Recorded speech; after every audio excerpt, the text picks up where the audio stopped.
So hindi pa lang ito ayos, pero sa sunod na lang, sa sunod, talaga namang papaganda dito. Utay-utay pa lang naman yung ginagawa. So pasakam pa lang naman ito, pasakam. So papakita ko sa inyo pagka fully finished na itong kanyang studio. So pakita nyo yung bago, yung taas. So inaayos na niya yan. Tayo-tayo na yan. So pakikita mo yung finished product naman, oh. Makakasulyan yung kanyang mga finished product, oh. O, diba? O, yan.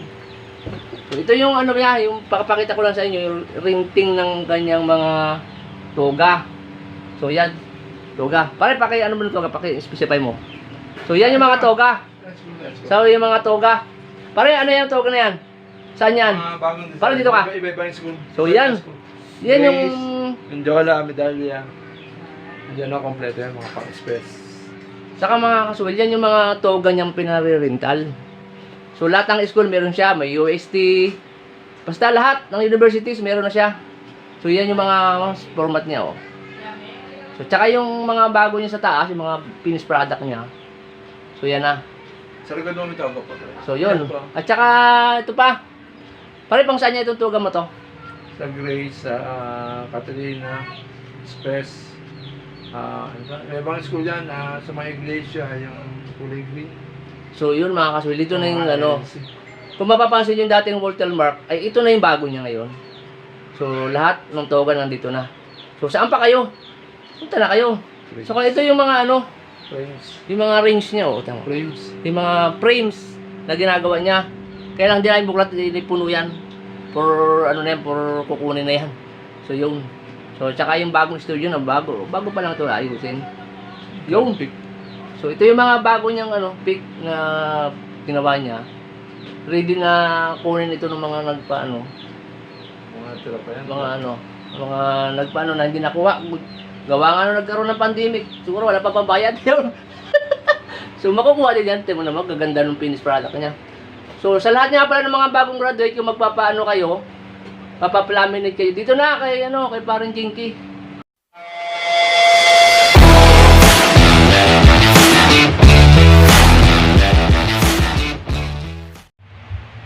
Yun! Hi guys! Welcome back to my channel! Yun! So sa mga kasuwel friend ko dyan, what's up?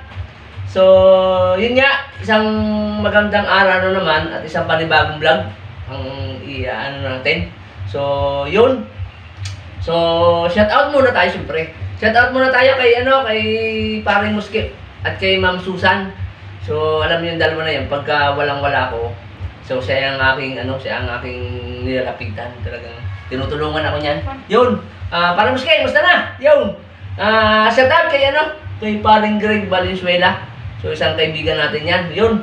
So, kala nyo mga kasuwil nakabili na ako ng aking bagong studio. Yun. Yung channel ko, ito mo. Kita yung channel ko? Yan o. So, kala nyo, nagla-live stream ako Mamaya pa nga ako, mamaya ako magla-live. Yun. So, shout out kay paring Joel. Yun. Basta kay shout out kay kay paring Manny at kay Jab. So, paring Manny, yung may-ari ng Cherry's Cake. So, yun. So, kung kayo nangangailangan ng cake, so, punta lang kayo sa Cherry's Cake. So, mura-mura ito. Pamasa. Pare Manny, basta. Yun, sama niyo ako sa bike. Para mag-exercise. Sa Jab. Basta Jab. Yun. At syempre, kumusta kay, kay Paring Ruben. Shout out kay Paring Ruben Hatsyak. So, talaga yung ating kaibigan na yan. Sa Suwel family na yan. Ay, talagang parang kapatid ko na yan. So, walang pinag-iba sa kapatid ko. Talagang napakabait niyan. So, shout out din kay kay Tito Ben Magbubat. Talagang siya ang tumitingin sa akin. Lahat-lahat. So, kung kayo may mga sakit, punta na kay Tito Ben Magbubat. So, makikita niyo ito sa Mabini Station. Sa Mabini yun. Yun. So, shout out kay kay Ato Orbillo ng OFW. So, isa yan sa mga hanggang ngayon ay nanonood ng video natin. So, si Sir Ato. Yun. So, shout out sa mga sa pala, di ko nababati. Shout out dun sa mga classmate ko nung during elementary life. So, matagal na kami hindi nagkikita. So, talagang iba-iba na kasi ng culture, iba-iba na. Kaya pag may time, so pagkatapos ng pandemic, so punta din tayo sa dalawin din natin yung aking mga kaklase nung akong elementary. So, nagtatampo na yung mga yan sa akin. Talagang hindi ko daw sila pinupuntahan. So, Siyempre, hindi ko malilimutan. Shout out sa sa tito kong pulis. Pulis, matulis. Yun. Kay Tito Joel. So, nasa siya? Nasa Bansod Police Station. So, Tito, musta na? Yun. So, pag may time, pasyal-pasyal. So, siya nga pala. Hindi ko lang malimutan. Shout out kay Ina. Baka nagtatampo na sa akin yan. Yun. Tampuhin ba naman yan? Shout out. Yun. So, lamig din sa aking studio. So, yun mga kasulit nga pala, susama natin. Talagang dito sa amin, sa Occidental Mindoro, yung brownout talagang walang talagang walang kupas. Kung talagang kayo magtatayo ng establishment, ay walang talagang mahirap. Tsaka, ayun.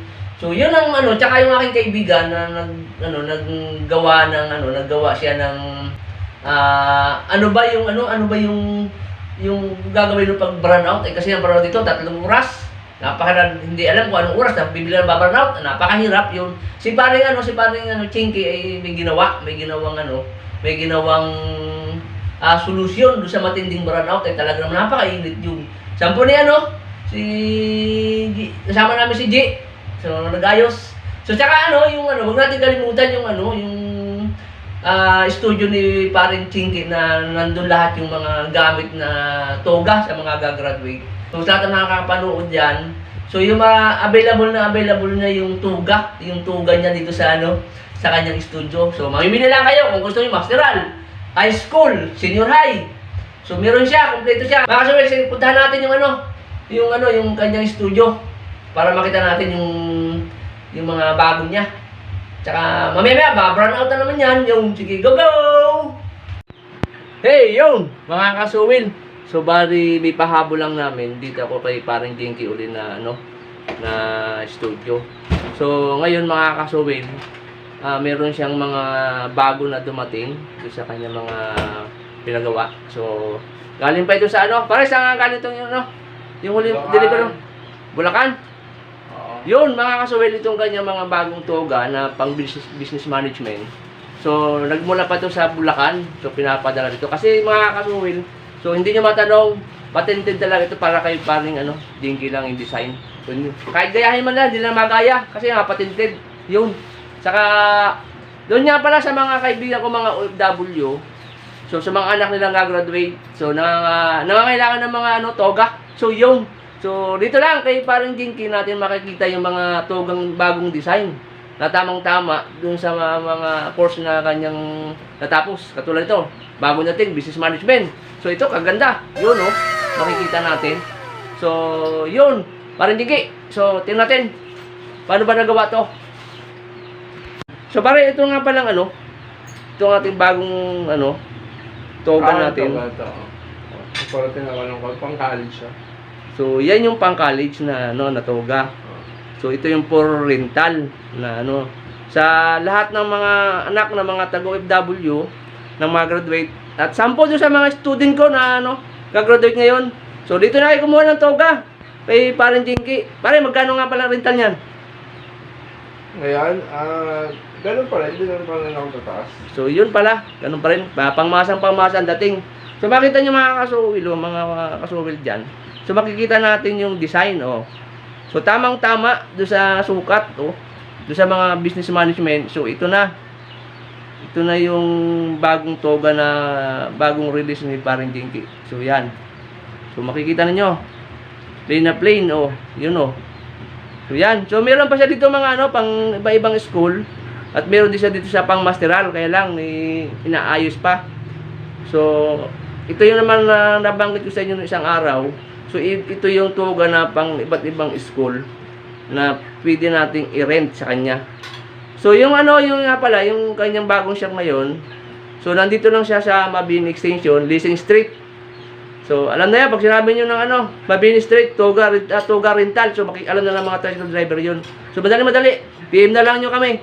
So yun. Tsaka itong yung kung sa mga student ko na na gusto magpa-laminate ng kanyang mga picture for graduation.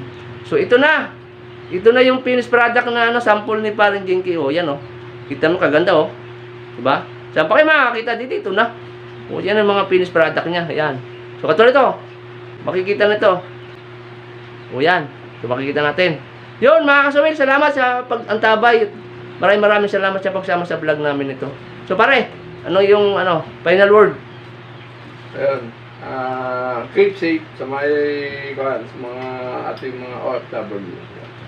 Sa mga magulang natin. Yun, pangalagaan natin sarili natin kasi alam nyo ng panahon na yun. So pandemic. Pandemic. Dapat tayo mga sakit dahil may mga edad. Kaya ni Pare, hindi tayo kasama sa edad, ha?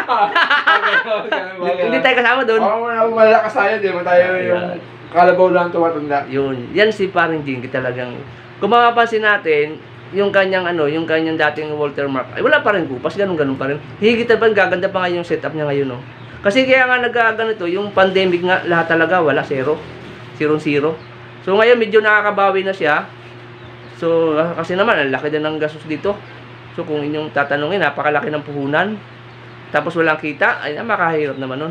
So, yun, mga kasuwil. Maraming salamat. Bye-bye! Hey, yun! What's up, mga kasuwil? Yun! Ngayon, sobrang init, burnout.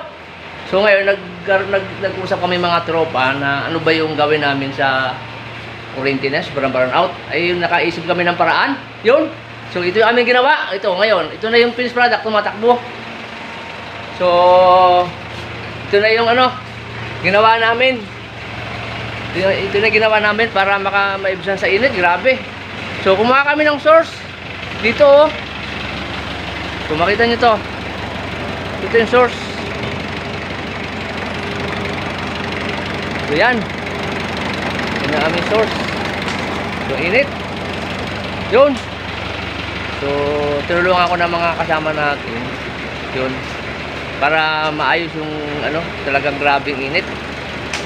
Grabe. So, ngayon, kasama ko si Jay. Jay, lagi sa vlog ko. Yun, Jay. Wala pa akong damit. Yun, ayos lang yan.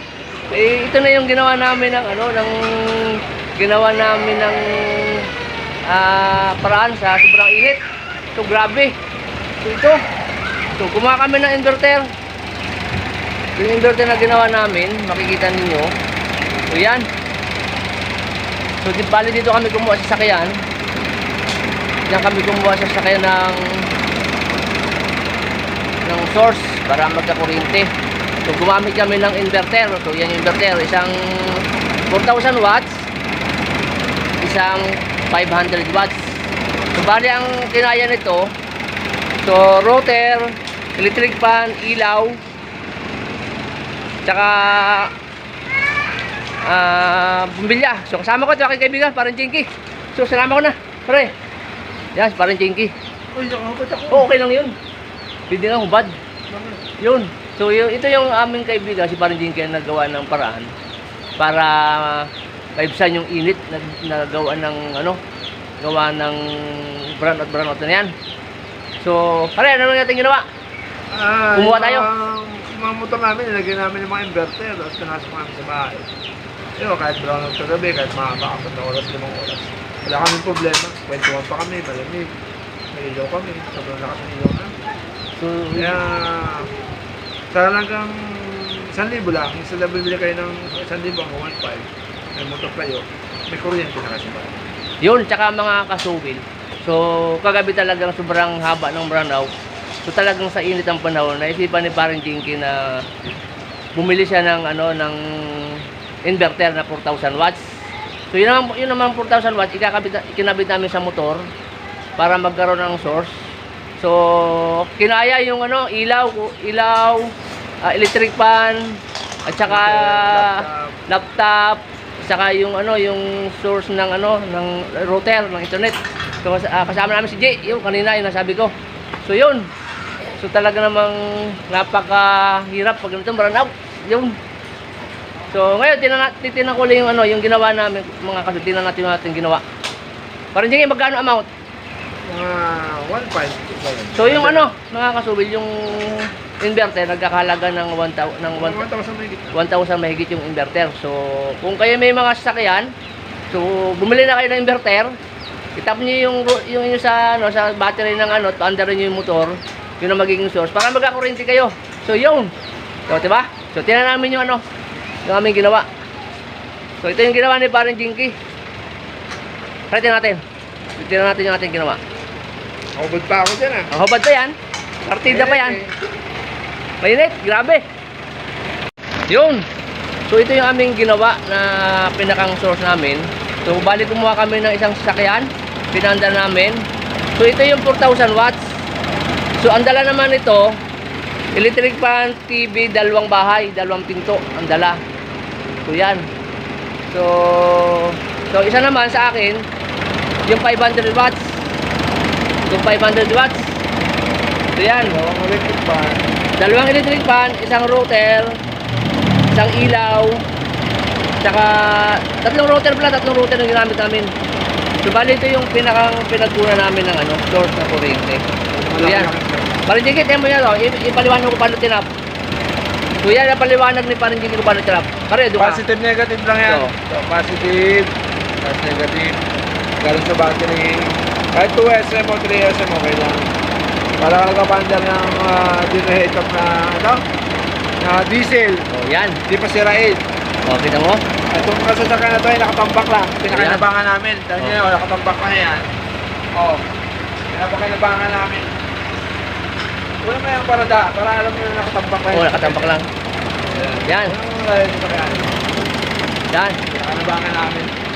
So yan sa kanya nandyan lang yan, naka-standby lang yan. Ngayon. So ngayon, may kuryente na kami. So lakas pa. So di ba? So kailangan mo lang, hindi Parang Jinky kanina, Inverter. inverter. Sensor oil. Yun lang. So yan. So makita naman yung andar. Andar ng sakyan. Yun. Pwede lipat sa motorbike. Yan. Dalhin nyo lang. Saka mga kasuwil, pwede rin siya sa motorbike. Pandari lang yung motorbike nyo. Itap nyo yung inverter nyo. So may kuryente na kayo. Depende sa battery. Kahit mag-burn out pa yung ng matagal. Kahit kung bahay nyo, ilawan nyo. Buhay lawan nyo. Yun. So yun mga kasuwil.